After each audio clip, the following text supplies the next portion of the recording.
I want to bring in NBC News White House correspondent Gabe Gutierrez, NBC News business and data correspondent Brian Chung, and co-host of Bloomberg Business Week, Tim Stenovec. So, Gabe, at the White House, the president unleashing these tariffs, then his administration exempting these products that we were just talking about. Then he said there was no exception.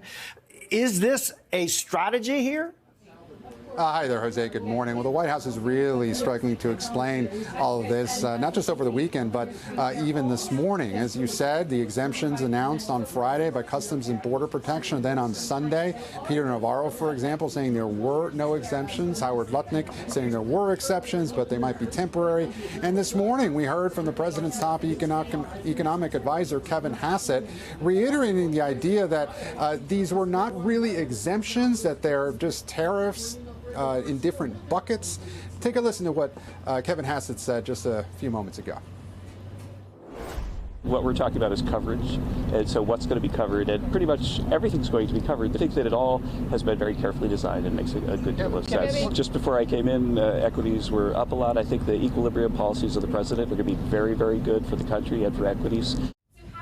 That was the director of the National Economic Council, Kevin Hassett. He was also asked whether the administration was concerned that China is meeting with other countries such as Spain and Vietnam, and whether all these tariffs could be driving our allies closer to China. His response was that they're always concerned about China. Jose? Yeah, and Tim, just wondering, I mean, this back and forth, the Wall Street Journal describes it as a confusing weekend. How do you describe it, and what's the impact on, yes, Wall Street, but on Main Street and also just around the world? Well, roller coaster whiplash, call it what you will. I think it's fair to say there's this sense of confusion when it comes to the way that companies are trying to understand this new environment. Think about it from the perspective of, your own world. If you're the CEO of your home, right? You're planning your vacations, you're planning your budgets for the year. You know how much money is coming in, so you can know how much money is going out. If you're the CEO of one of these companies, you don't necessarily know what your margins are going to be because you have no idea what the rate on tariffs is going to be on your products. And it could change just in a matter of hours, as we've seen several times over the past couple of weeks. And that includes, like, how much do we put in our R&D? I mean, all of these questions that you have to think in advance. However, the reality is that the fact is there are tariffs, right? 10% or 145%. Right. How does that play into a CEO's thinking going forward? And does it matter that it's 10% versus 145%? Yeah, it definitely matters. I mean, 10% is 10%. That's, I would say, doable and manageable for a lot of these companies. 145% is, some analysts would say, that's almost laughable at this point. And China, in fact, called it, in so many words, an unserious number. I mean, that's a prohibitively high tariff. I think a lot of folks out there would say, we don't necessarily think it's going to remain at 145%. I mean, just look at what happened over the weekend. Unclear what happens when it comes to sectoral tariffs and semiconductors and where exactly it will fall.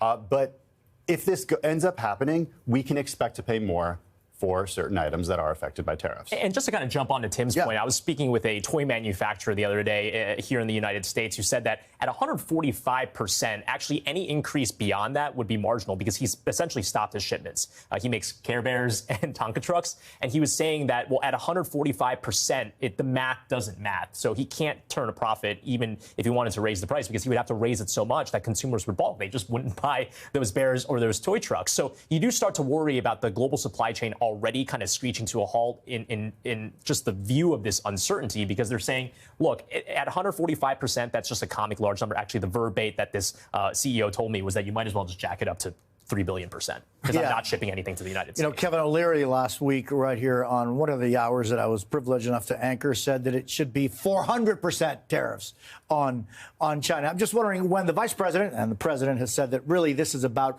realigning the world economic order.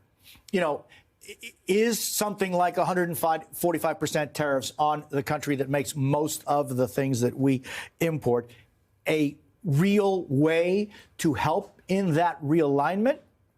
I think it depends on what we're talking about. I mean, no question that the president would love to see iPhones made here in the U.S.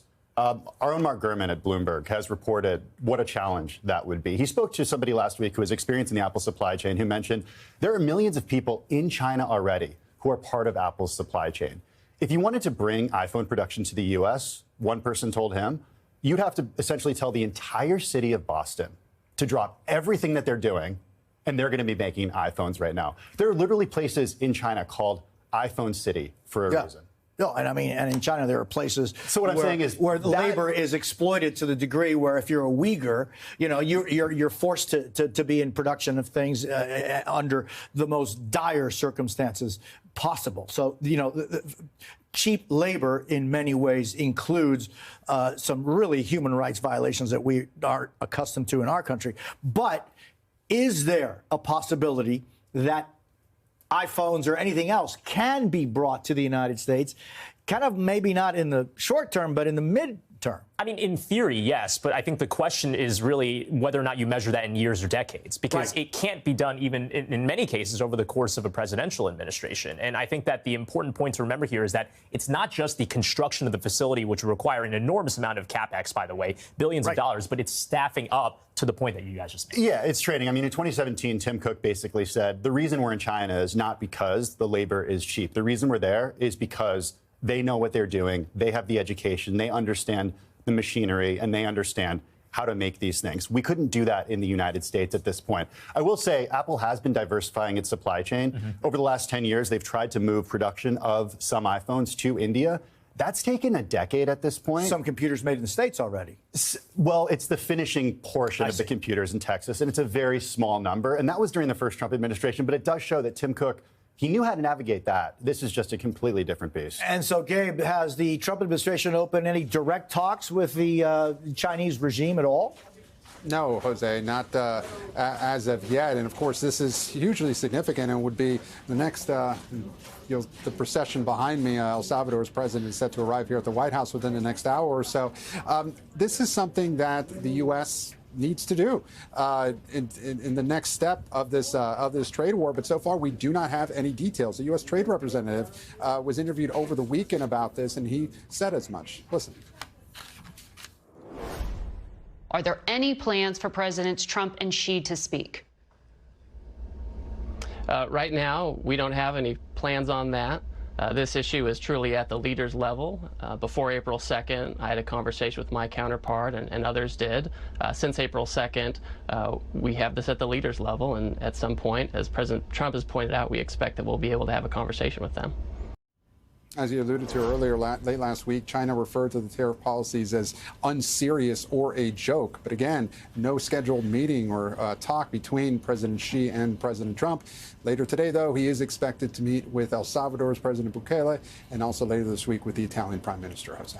And Tim, the New York Times reports that China, I should say, is retaliating by suspending, among other things, the exports of minerals and magnets that are, used in all kinds of things, and automobiles, semiconductors, et cetera. What kind of an impact is that going to have? Well, it's interesting. I mean, these are rare earths and critical minerals, and they have the term rare earth, some of these, and they're not actually that rare. What is rare is who actually does the processing of these, and that's China. In some cases, more than 80%. In some cases, more than 90% of the processing of these minerals is done in China. So they have the control of the processing, which means they hold the supplies that these companies need. It's an issue for defense. It can be an issue for energy production. It could be an issue for manufacturing. And it's interesting because it's a very small portion of the Chinese economy, but it gives them certainly leverage when it comes to negotiation. One is reminded of that supposed negotiation and agreement that the president had agreed with the president of Ukraine on rare earth minerals, that apparently we're still waiting for that to happen. What's the impact of something like this long term, you think, Brian? Yeah, well, I mean, I think that in many ways, because the trade war has kind of narrowed down to the United States and China, even though I want to point out 10% on other countries is actually still substantial in many cases. But because we kind of zoned in on China, I think that we're kind of entering the stage of this trade war that resembles a lot of what the first administration looked like, where the markets and politicians in D.C. and everyone inside the Beltway was really paying attention to, is there a meeting on the calendar between Chinese and U.S. officials? At what high level are those meetings? Because I think that that's going to be very much the tell as these two largest economies in the world are going at each other, whether or not there can be a resolution and whether it can be quick. And so far, as Gabe is telling us, no direct high-level conversations between the Chinese regime and the Trump administration. Gabe Gutierrez, Brian Chung, Tim Stenovac, thank you very much.